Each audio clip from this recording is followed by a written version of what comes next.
Okay, so recently had some questions about rebuilding the LS430 calipers for my IS300 big brake conversion. And this is a little impromptu, so you'll have to excuse the mess.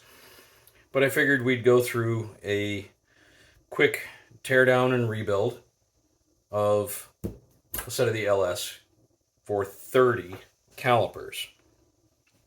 So what we have here is, you can see the this caliper was actually run through a furnace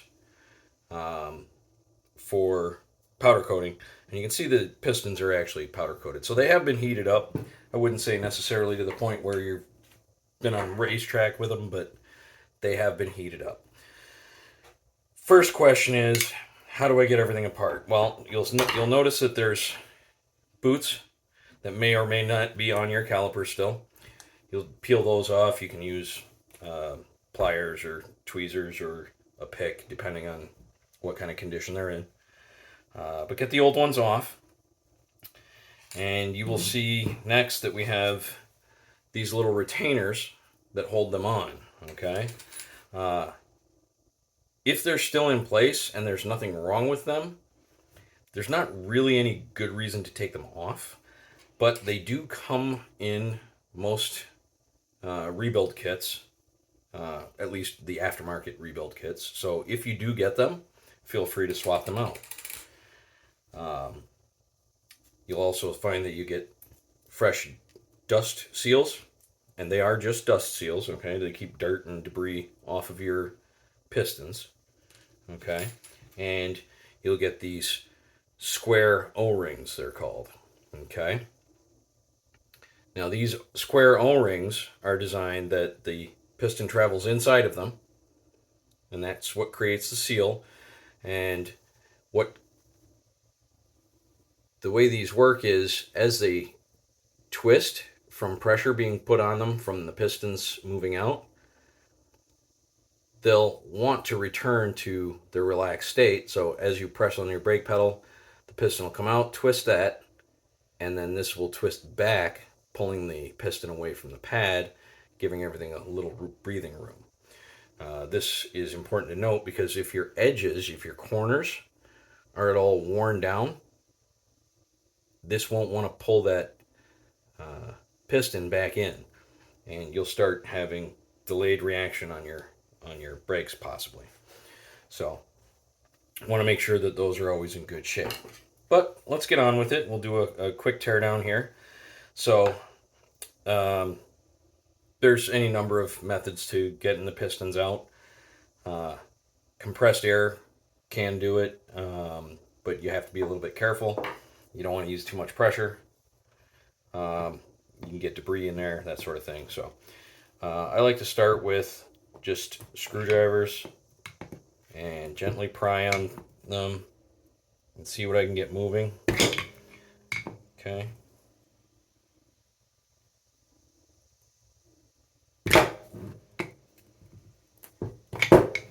And once you get them moving, okay, they'll want to fight you a little bit, but be patient with it. And if they seem like they're starting to jam up, grab a second screwdriver. Okay, you may find that a second screwdriver will keep them from twisting.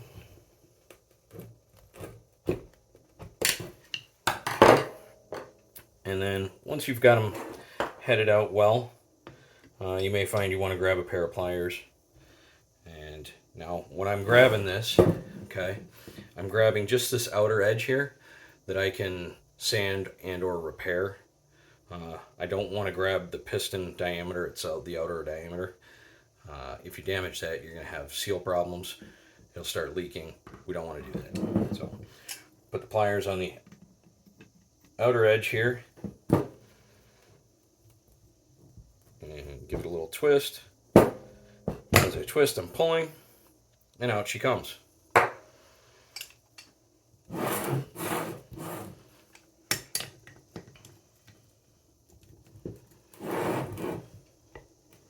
Again, twisting, and I'm just putting a little pressure with my fingers on the back of the pliers here while I twist. back and forth just a little bit gently.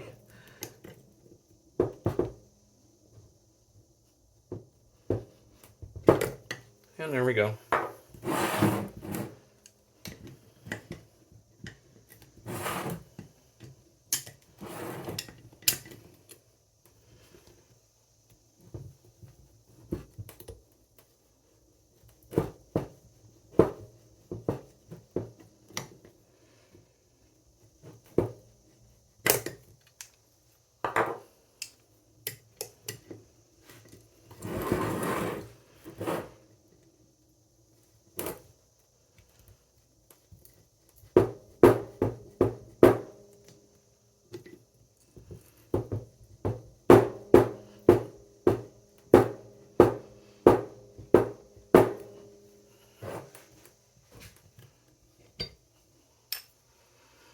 And there you go. All 4 pistons out and ready to go. These look like they could have seen better days. Getting a little pitting there. So, but again, these are pistons that I use for when I'm powder coating. So now, your old seals. Let's see if we can get in there a little bit. You'll see the seals inside there, okay? And you're just going to use a pick or something similar to gently reach in there. Once you get the pick underneath, they come out real easy.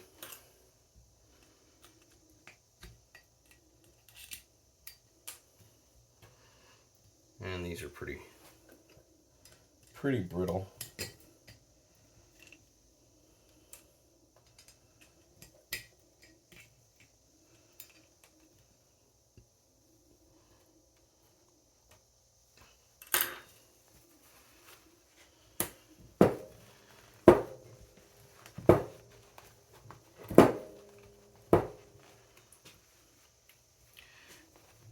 Clean everything out best you can.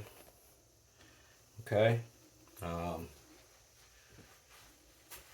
going to run this into the other room and spray some brake clean because I do have some stuff in there I want to get out.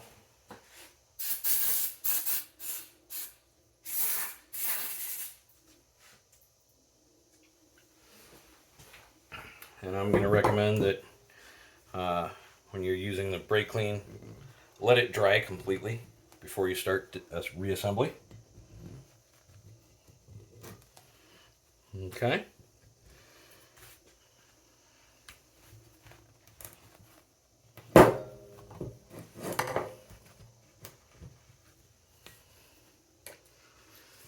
All right, so for the seals, clean and dry, and right back into the slot, and just work it around gently, and it'll pop right into place.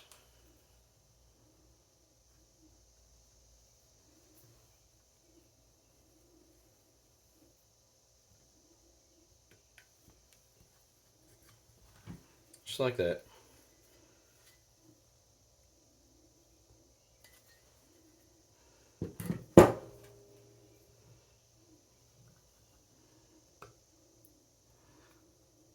I'm starting at the bottom, but it doesn't really matter where you start. Just as long as you work it around gently and make sure it's fully seated, you'll hear it pop into place.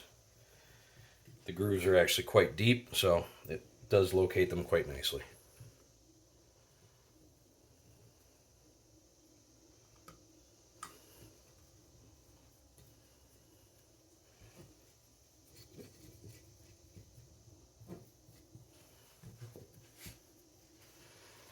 And now, going to locate some brake fluid.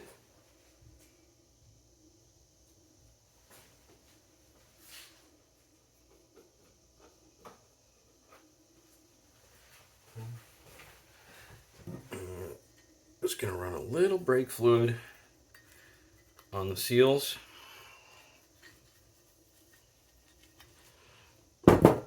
I just dip my finger in a little brake fluid.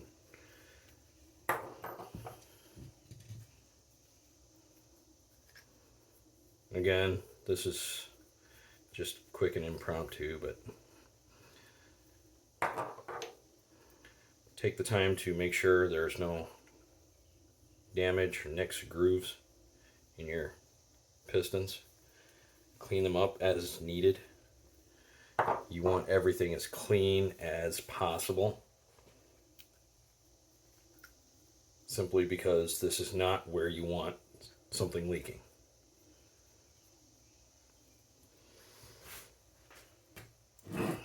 Okay, so reinstallation. Very gently, you need to start them perfectly square. And wiggle it around. Make sure you're feeling everything gently, and it should slide right in very comfortably. And you can see there, I pushed that all the way in just by hand. And if everything is as it should be,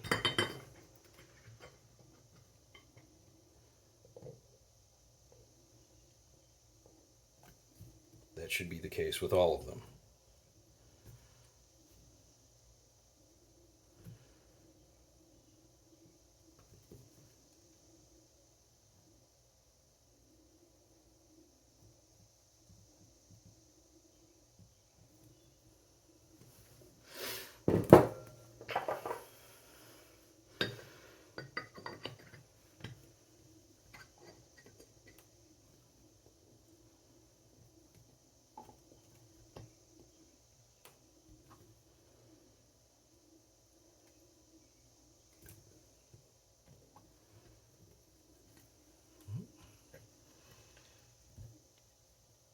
Feel something going on, take a look, make sure that you're still square. As long as everything's square, they should glide right in all the way to fully seated.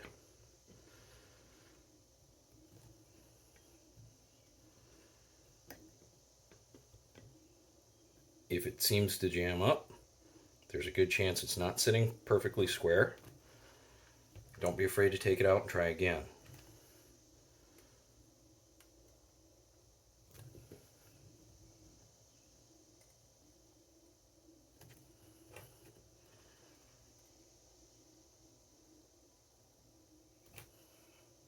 So as you can see there, those pistons are fully seated, all four, and that was all just by hand.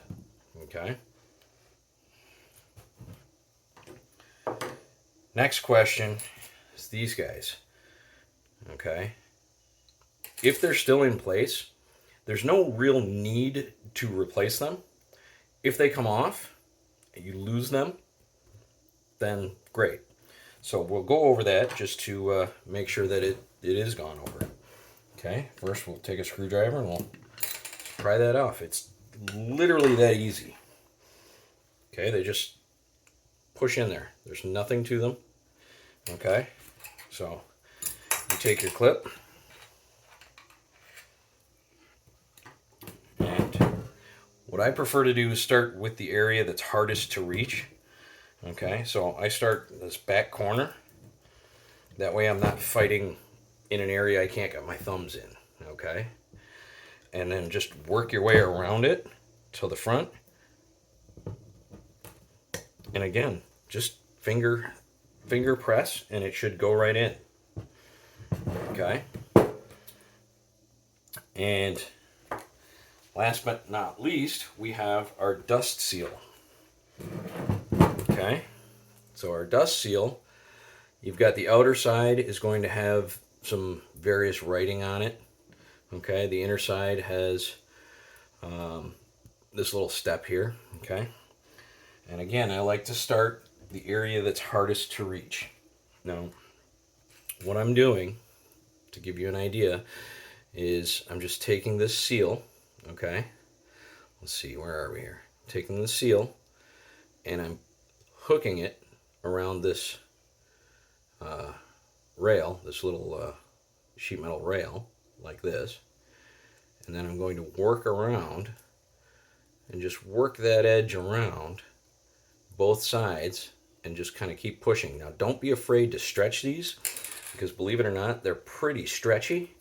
Okay, and you're not going to hurt them as long as you're using fingers. If you start using tools, you may damage them. Okay, but for the time being, we started like I said, the toughest corner to reach. The bottom corner of where the pad sits is the toughest part for me, so that's where I start. And I work to the area that's easiest for me to see and reach, and it should clip right on all the way around. And once it does, it's going to look a little something like this. Okay, let's see if I can get a better angle. Well, once we've got that, then we work on the section of the boot that goes onto the piston. And that, you just kind of hook onto the edge of the piston, and again, you just work your way around.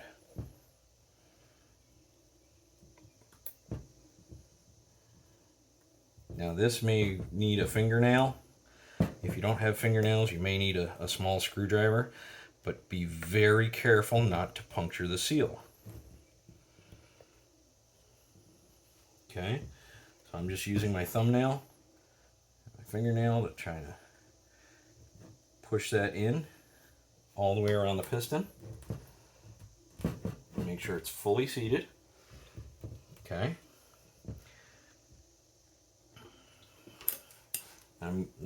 I'm using a pick, but I'm using the back side of the pick, not using the sharp edge.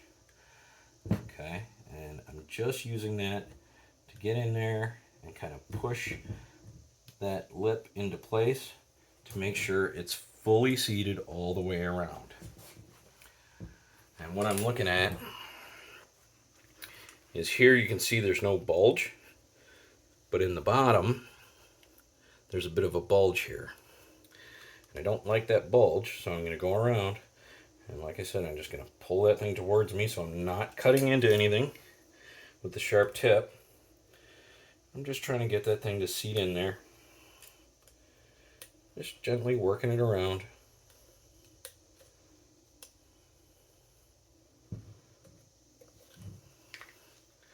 Until I'm happy that this thing is sitting nice and flush. Okay, now once I'm finished, that's what it should look like.